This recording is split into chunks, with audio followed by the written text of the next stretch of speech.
BBC News, I'm John Shea. The US authorities have charged 5 former police officers with the murder of a black man who died 3 days after he was stopped for an alleged traffic violation in Memphis, Tennessee.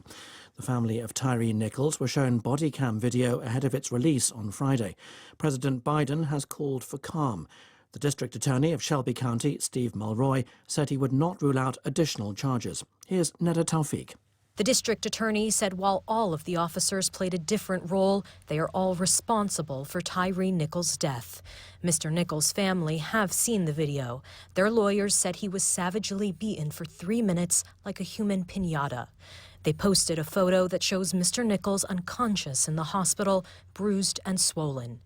Police Chief C.J. Davis said what happened was inhumane, but she urged the community to be peaceful, saying none of this was a calling card for inciting violence. Israel's military says 2 rockets fired from the Gaza Strip have been intercepted over southern Israel. Tensions have escalated following an Israeli military raid in the occupied West Bank on Thursday, in which 9 Palestinians were killed. The US Secretary of State, Antony Blinken, is to visit the region to urge both sides to reduce tension. Vedant Patel is a spokesman for the US State Department. We recognize the very real security challenges facing Israel and the Palestinian Authority and condemn terrorist groups planning and carrying out attacks against innocent civilians. We also regret the loss of innocent lives and injuries to civilians and are deeply concerned by the escalating cycle of violence in the West Bank. A prolific international ransomware network has been shut down by US, German and Dutch law enforcement agencies in an operation against cyber criminals.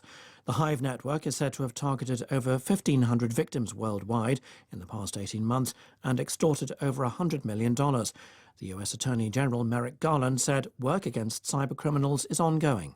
The Justice Department will spare no resource to identify and bring to justice anyone, anywhere, who targets the United States with a ransomware attack. We will continue to work both to prevent these attacks and to provide support to victims who have been targeted. Together with our international partners, we will continue to disrupt the criminal networks that deploy these attacks. The United States says its special forces have killed a senior figure in the Islamic State group in Somalia, along with 10 of his associates. Bilal al-Sudani is alleged to have been a key figure in the funding and expansion of the Islamist militant group across Africa and beyond. The US military's Africa Command said it assessed that no civilians were injured or killed in the raid. This is the latest world news from the BBC.